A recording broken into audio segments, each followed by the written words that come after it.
welcome to the Power to Speak the podcast with Emily Nash. And Emily, you are the Client Services Manager? Head of Client Services. Head of Client Services for the Burlington Media Group. And it's lovely to have you here today. So I'm going to jump straight in because I sent you over some icebreaker questions. And just, you know, the first one that came back was that you have eaten pig's testicle soup, and I want to know why, how, and what that was like. So tell us what happened there.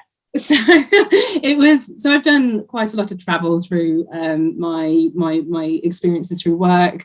This particular experience was when I was traveling with an exam board called RSL, and I was in Hong Kong. And I'd spent the first day examining music exams, which is what I was doing then. Went to a cafe for lunch, and then on the cafe menu they had lots of different pictures of the food you can eat, but nothing in English, so that was fine by me. I liked the experience of kind of trying different things. Picked something out that looked quite nice, and I can remember when they brought it, there was just this one sort of strange ball floating in the soup.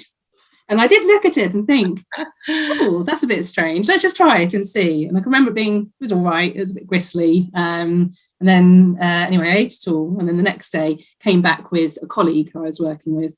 And she said, oh, you came here. What did you try?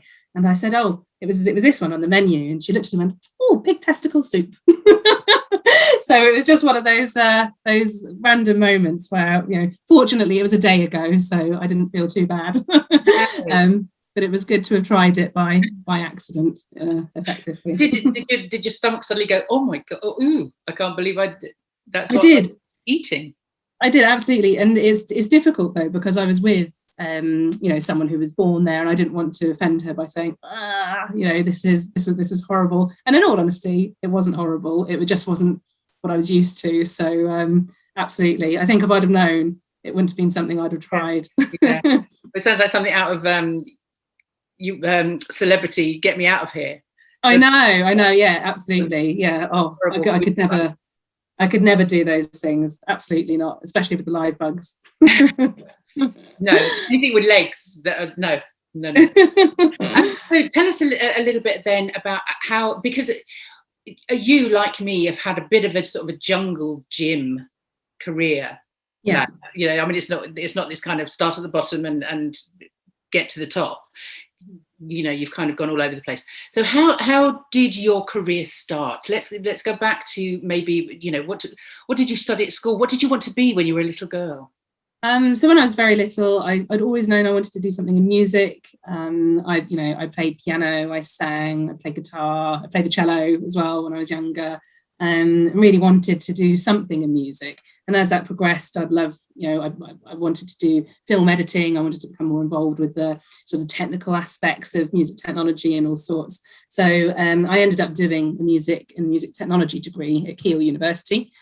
I can remember my dad sort of bit his tongue thinking, I don't know if you should do this. It's not going to get you very far, kind of thing. But it was definitely what I wanted to do. It appealed to all the creative, parts of my nature.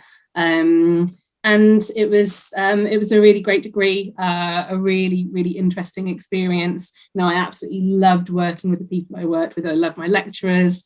I loved sort of the freedom to express myself and really grow. It was at a time of my life when those times of your lives are very influential, and you're 18 to 21 and learning about the world, becoming the person who you are.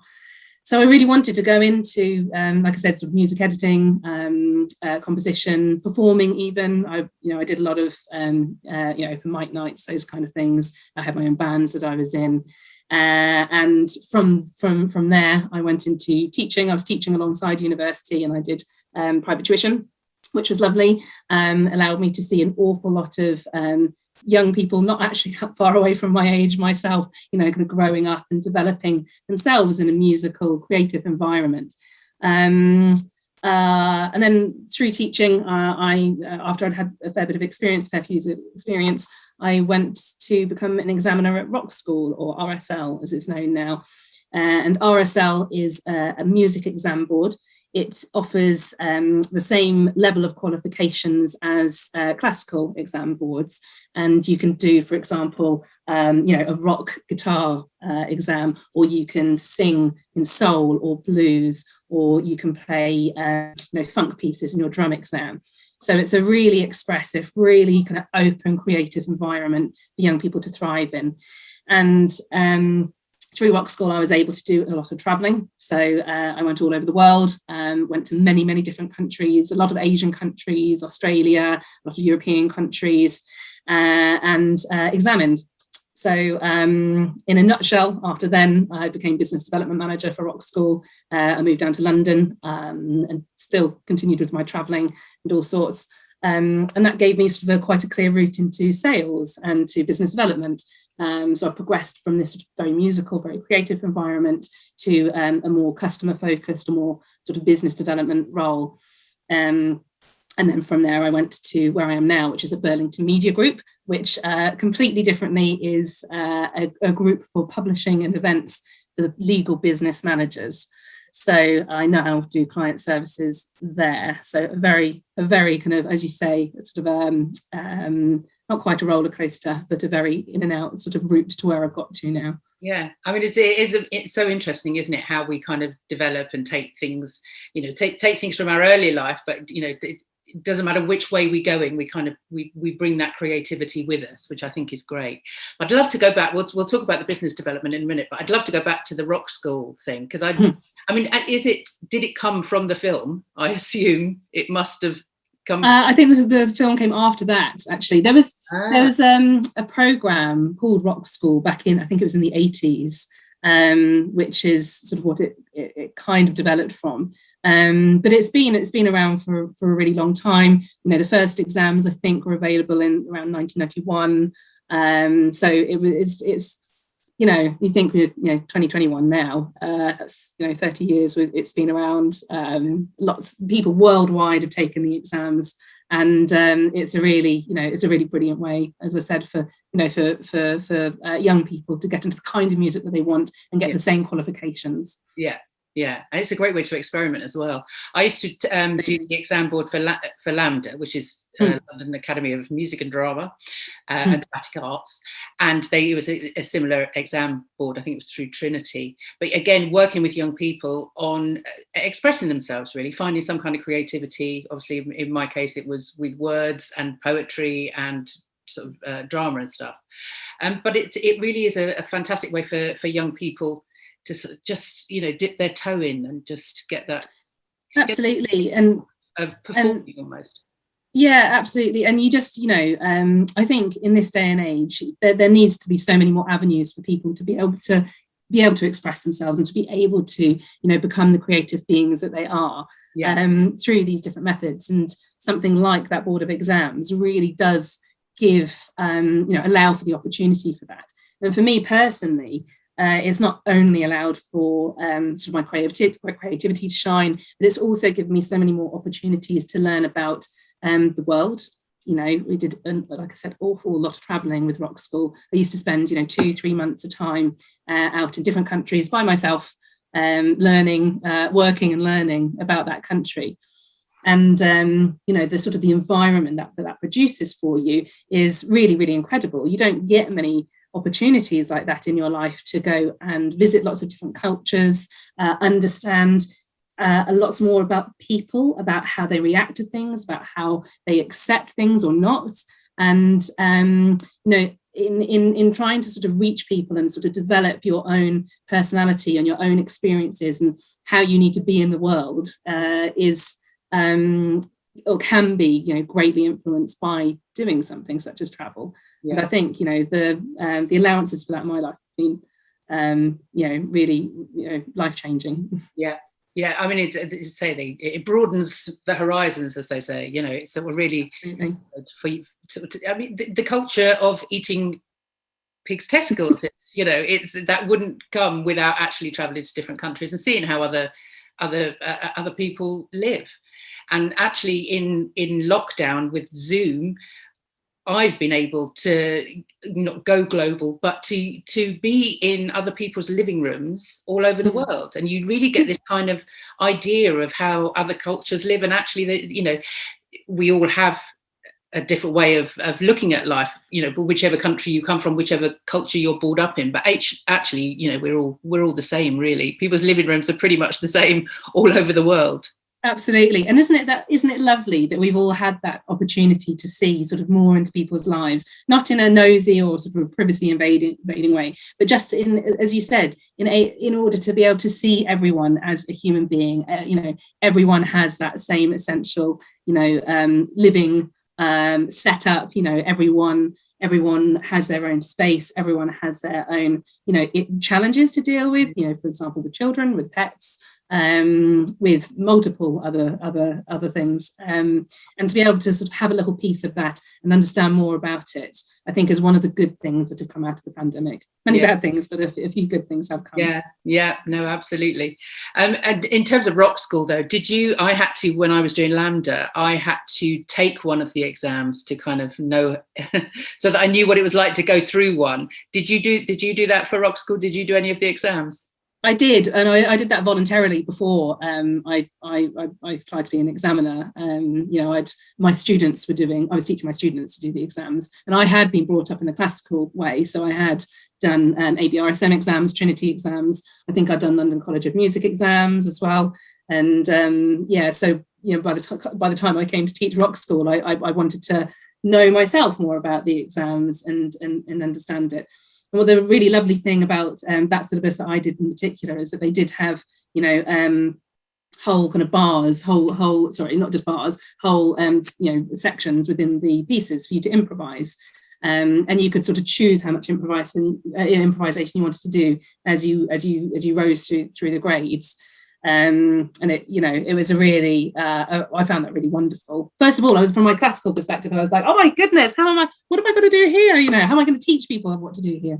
But as you understood the music more and understood the exam more, it proved to be a really delicious thing to have in the exam. Yeah, I mean, obviously I do improv with my drama background, and I run improv, and I have done online in lockdown, which is unusual.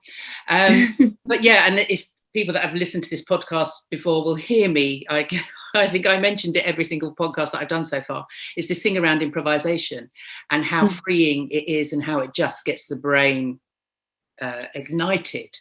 And actually it has been proven. There's a guy called Dr. Charles Lim done a TED talk, I think it was a TEDx talk, and he did a very small experiment with jazz musicians and with rappers as well, and he put them in an MRI scan and looked at what was going on in their brain when they played a learned piece and when they improvised. And what he noticed as I say, it was quite a small study, but the part of the brain that deals with our inner critic temporarily shuts down. So that when you're improvising, you're kind of, all of that negative self-talk is cut off. So, improvising is good for you, and everybody should do it, even though it's really interesting. Yeah, it's quite a scary thing to do. You have to be quite brave, but that's the thing. And I think, with anything musical, the key really is to sort of just be able to let go. And I think, you experience that in all sorts of different things.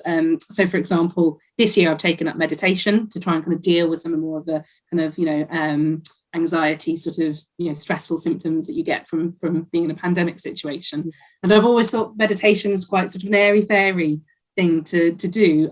Really, I find that a really, silly thing that I thought that now, because I've tried it and experienced it and realised, it's not all about sort of, visualizations and all sorts. It's about really kind of concentrating on you and sort of, the inside of you and, enabling yourself to relax and all sorts. And I feel in a way that had this kind of a similar thought process for me in terms of improvisation, coming from my classical background, was, how do I improvise? How do I free myself to express myself in the way that I want to? And being able to teach that was, a brilliant experience, trying to get young people to really open up and do what they wanted, to put their own mark on a song, to really make it their own, to change it, to develop it. And it's a really beautiful thing, I think, to be able to free yourself to do. Yeah. And I think as young people, as children, we do it automatically. You improvise, you play, you make stuff up as you go along. Whereas adults, we shut down that part and say that we're not allowed to do that anymore because we're grown-ups. But actually, it's just, we should never forget that. And children are so good at it. And as we come through adolescence, I think it just slightly, the confidence goes. But it's such a great tool for confidence building, I think. Absolutely. I completely agree. Yeah. So how have you used all that creativity and that sort of career development that you had? What parts of that creativity do you now use for the business that you're in at the moment with the client services?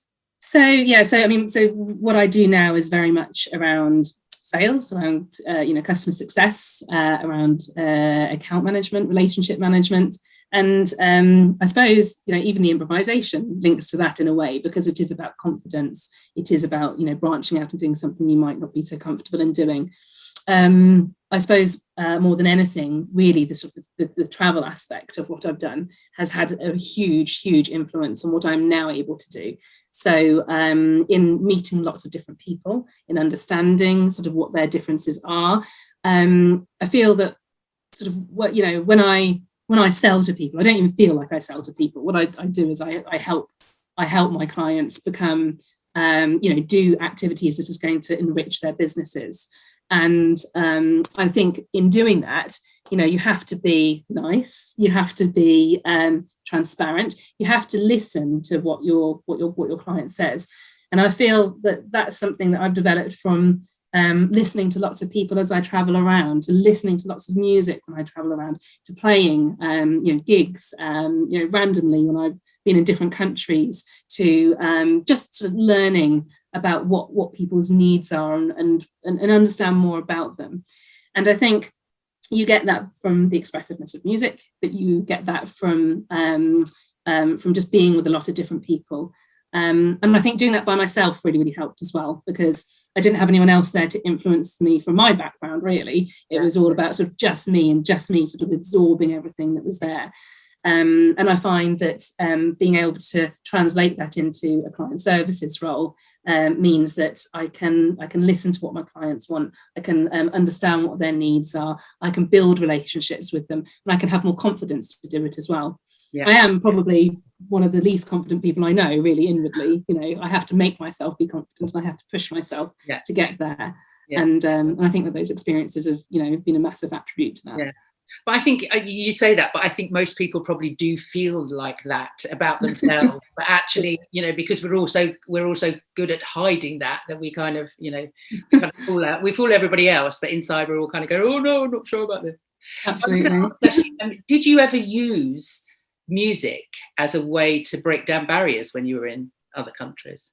So yes, I mean, like I kind of just referenced it then about sort of last minute gigs with people. I suppose that was probably more expected of me because of the role that I was in. But certainly, I can remember being in Singapore once and feeling. So I've been to lots of different places in Asia, and Singapore, if you've ever been there, is more structured.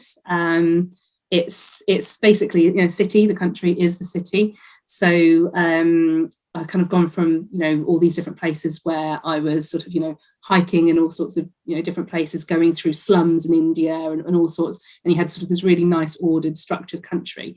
And in a way I found that harder to break into because it was kind of going out in London and sort of just meeting someone off the street or something. But what do you do to really sort of break down barriers and sort of introduce yourself to people and sort of integrate yourself a little more so you can understand about the society that you're living in, albeit temporarily. So I can remember going to a jazz club in Singapore and just sitting to listen to the music. And it was just, I'm not particularly a big fan of jazz myself, but it was just the most amazing experience to be amongst people who were really interested in you. They wanted you to join in. They were encouraging people to come up and sing and play. And I did that, even though I was like, oh my God, I can't do jazz. What am I doing? You know, and it was that kind of, that was the key turning point in my trip there, in which I started to speak to lots of people. They introduced me to other musicians. I kind of became temporarily sort of a part of that circle of musicians in Singapore. And everyone knows each other, I think, in the music circle in Singapore. So that was a really kind of key, a key moment for me. And there are multiple other times where, you know, I got up and sang, I got up and played, and it's just been something that really does allow you to fuse with people in a different way, and bond with people through different language barriers and all sorts. And your experience with that person, I find, is very different afterwards. Yeah, it's amazing. And you saying that, you know, you don't feel that confident on the inside. I mean, what you've done there with the travel is, like I said, it's incredibly brave, but it's, you know, you've put yourself in some very vulnerable positions, but you've made yourself vulnerable because you're there, you're doing it. And we're kind of improvising all the time. You know, the kind of improvisation side of what you do is turning up in a strange country, in a culture that you don't know anything about, and communicating, whether that's through music or through speaking. You know, we are improvising all the time.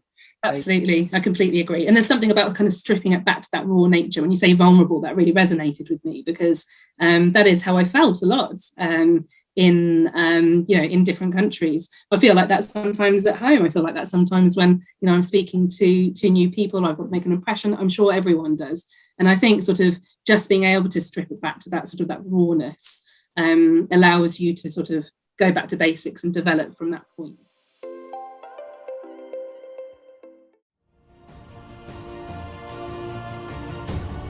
The story I'll read for you. There once were 3 little girls. This is a dream that I think really shows how we view transformation. Dreams, emotions, empathy, connection, stories, storytelling with Puck. Find your next tantalizing tale on your favorite podcast platform or at puckcreations.com/storytelling with Puck podcast. Yeah, and you talking about the jazz music and not particularly liking jazz music. How did you manage to talk to a screaming heavy metal band who I'd not heard of, I have to say, and tell them that the only music you didn't like was heavy metal? So I kind of always pride myself on thinking, you know, I like all every kind of music, really. I even do like heavy metal to a certain extent. It's more the screaming over the top I've just never quite kind of gelled with. And I was on tour with Rockschool, and I should have known, because I did know that Jason Bold, who's the drummer for Bullet for My Valentine, was one of the people who was going to be sort of touring with us and doing lots of different workshops and all sorts. And anyway, we got taken out. This was in Hong Kong again. Got taken out to a lovely restaurant. I can remember making a series of mistakes, which I did learn from. One of which is she asked me what kind of food I liked, and I said, "Oh, anything but seafood." And we were in a seafood restaurant, so that was the first mistake of the night.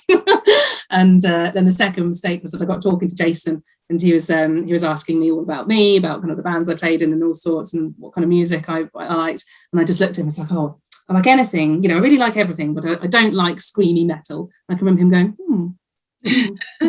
as I was talking to him, and then later found out that he was a drummer for Bullet for My Valentine, which is exactly what they do. But fortunately, he was so well natured and so lovely that we got on like a house on fire that trip, and we stayed in touch afterwards as well. So fortunately, it wasn't too big a boo-boo. Well, you spent most of your life, a lot of your life, performing and sort of playing music, things like that.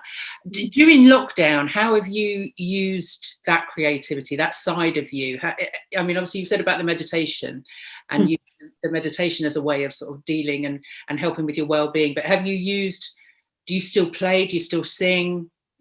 So I do. I mean, I had a child just over 2 years ago. She's just over 2 now. And I played to her quite a lot during my maternity leave, which was lovely. And I actually went back to work, I think it was 3 weeks before the first lockdown.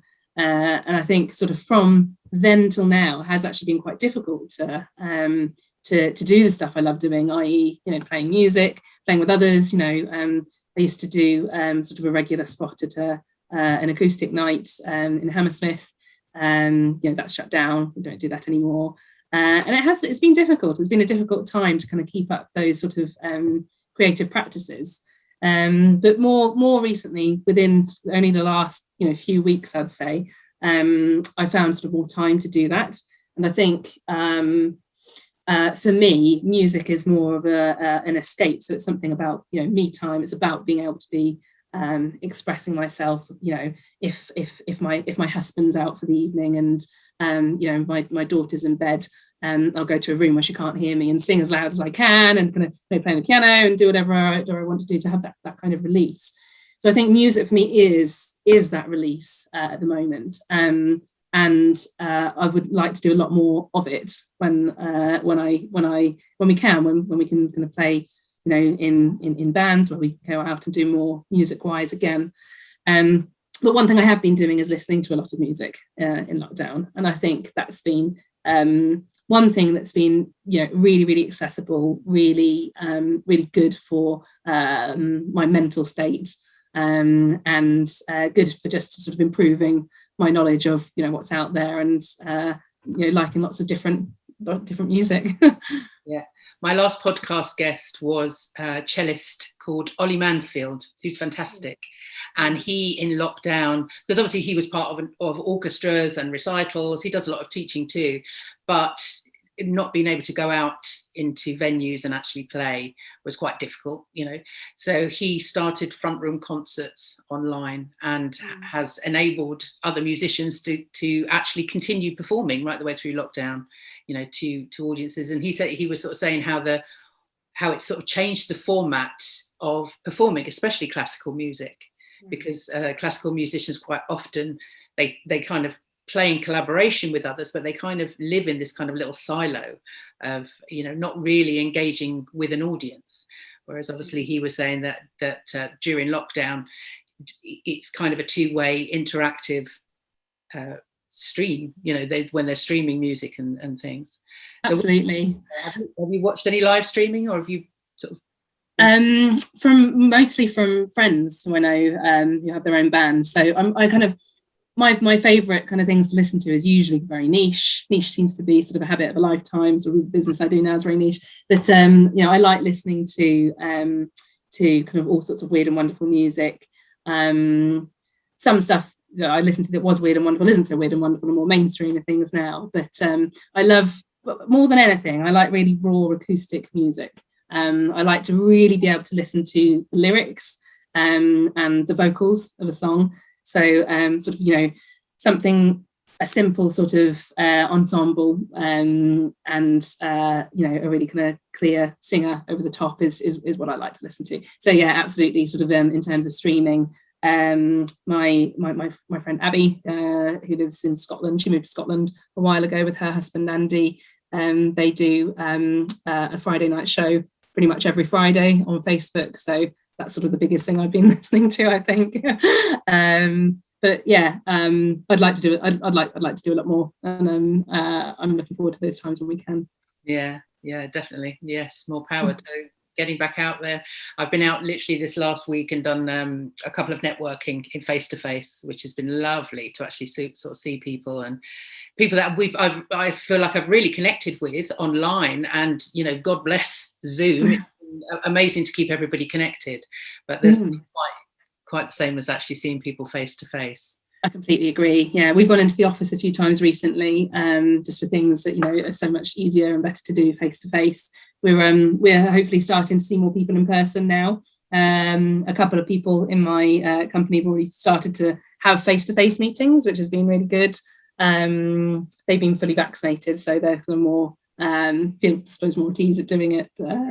And it's something I'm doing from a few weeks' time as well. So it is.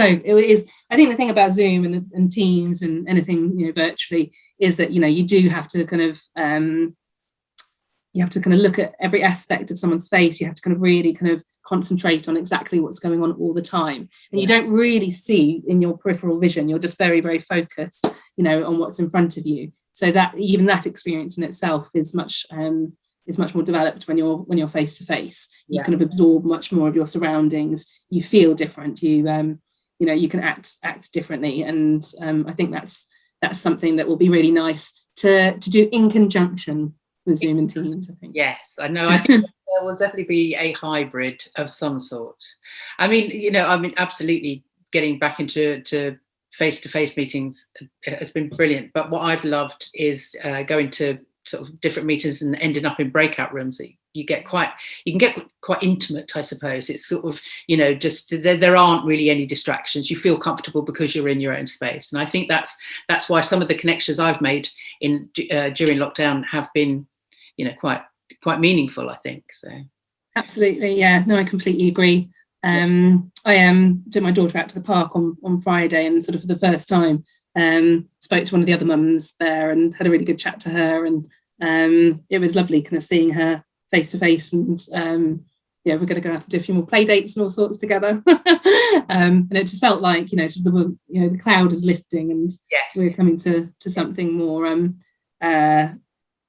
normal, a new normal. Everyone says this, but well, I have to say, obviously, that when we are talking here on this podcast, we are hopefully sort of July. We're looking at kind of coming out, but we've kind of been in this limbo land for about 16 months.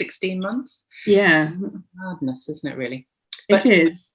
Hopefully, we're moving out. But I think just in terms of innovation and creativity, I think it's it's kind of forced us in lots of ways to think of different ways of doing things.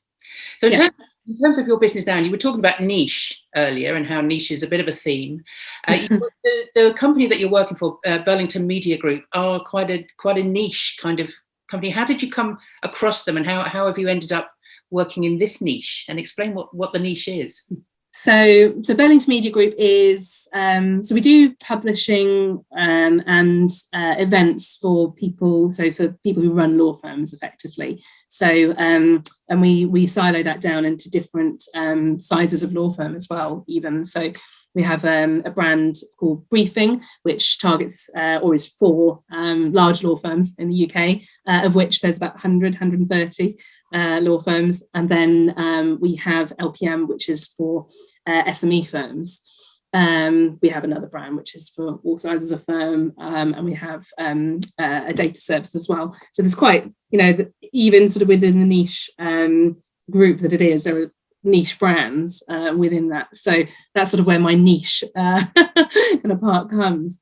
But they found me. So when I was doing business development for Rockschool, they approached me and said that they were looking for someone to develop their LPM brand, their SME brand. Would I be interested in coming to help them do that? So I did. And it's been, I think for me, it was at a good time when I'd done a lot of traveling. I think I come to accept that I wasn't going to be sort of the big performer that I thought I might be at one point. I could still have the time to do my music and to play and to really kind of have the enjoyment and kind of creative side from that enjoyment from music. But go and do something different. So it's enabled me to again meet a whole new sort of group of people. Understand more about publishing, understand more about legal businesses, understand more about events, and it's a completely different world. And it's just, for me, I find it kind of interesting that I've come from such a what was a musical background to such a kind of client focused kind of part of my life now, and it's just. I couldn't even tell you how that happened. But when I look back at what's influenced it, from the travel, from playing for people in different countries, from learning about my own students, my own daughter, all sorts. It's kind of it's been a clear transition that I would never have predicted coming to that point. Yeah. So just if you can explain, SME, I know is small to medium enterprise. Yes. What was the other brand, the L? So Briefing is the large law brand.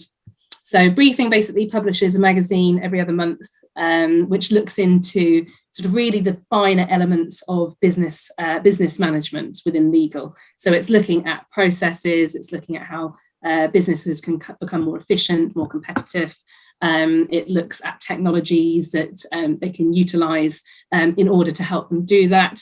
It links to, kind of C-level people, to heads of departments, to people managing their practices.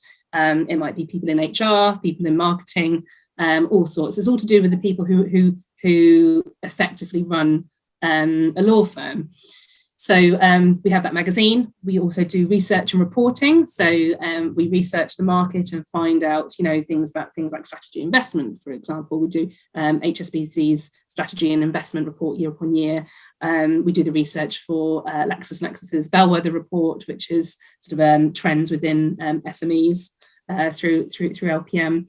So there's lots of different sort of aspects that we cover, all within business services management. And we did do events. So we were doing in-person events, sort of before March last year, and we pivoted really successfully to doing virtual events. So something like this, for example, something on Zoom is very, very known to us. We do a lot of roundtables, a lot of intimate things that bring together key people who would want to network and understand more about each other and how they run their practices.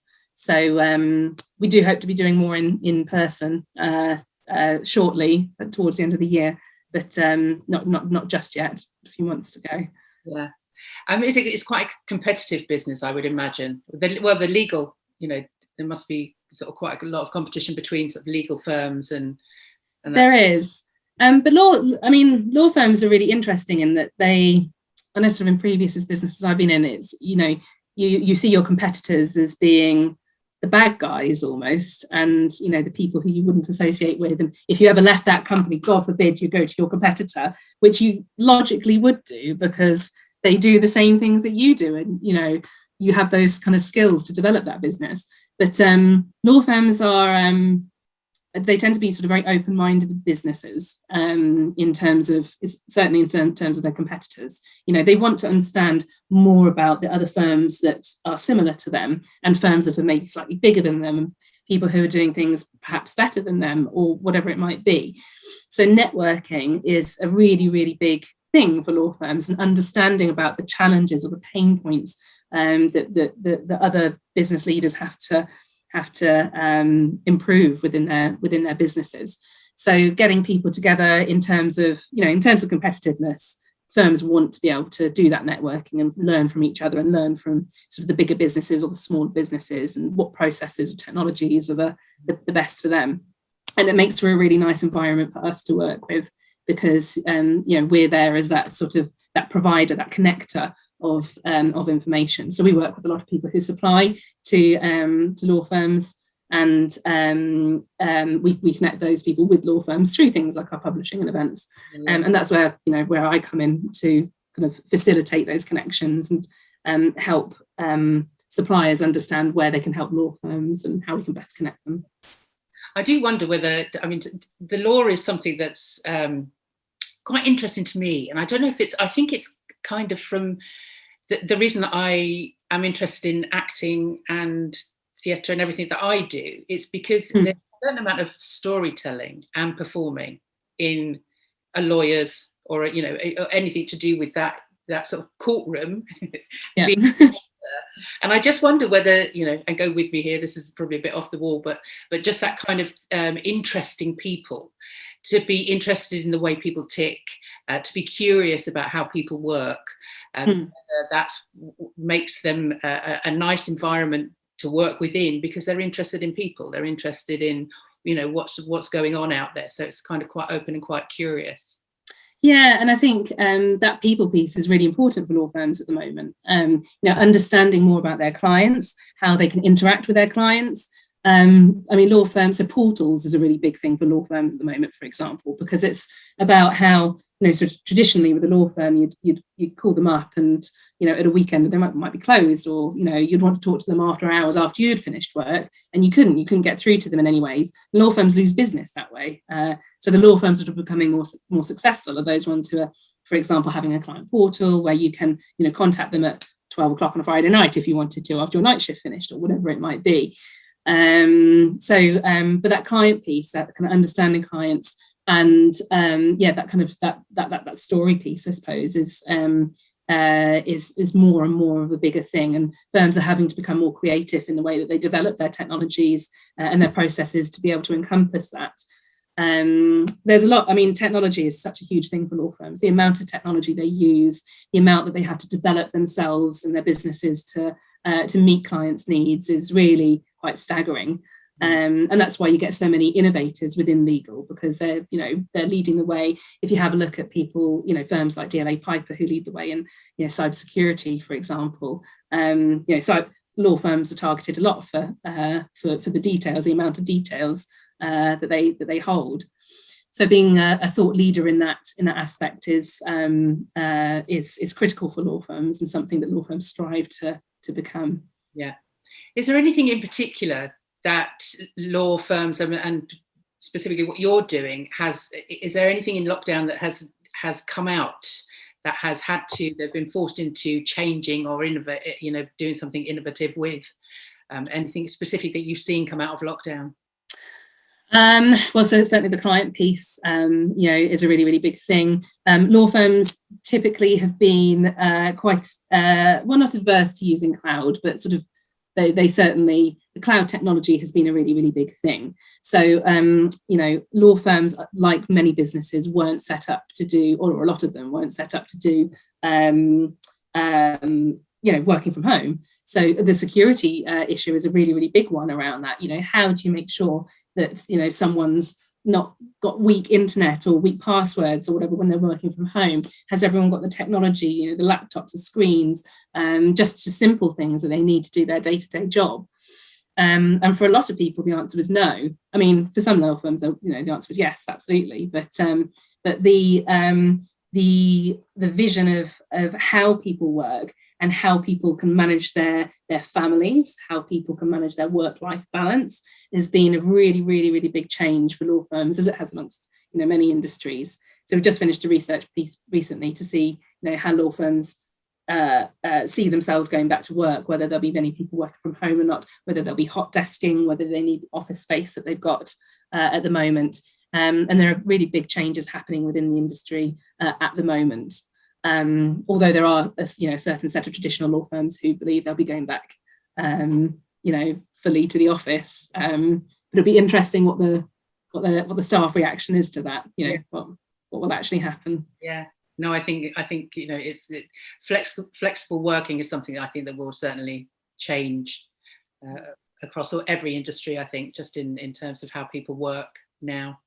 Yeah, absolutely. But I think that kind of piece about, how people work, that work-life balance, is a really interesting one. And I find for me, coming off maternity, just about to kind of embrace going back into, a full-time job, really quite long hours with the commute either side and all sorts. I was kind of just preparing to not really see my child for much of the week. And I think sort of what's come out of that now is that I see her all the time. I see her every day. I spend lots of time with her every day. I'm able to drop her off at nursery, to pick her up.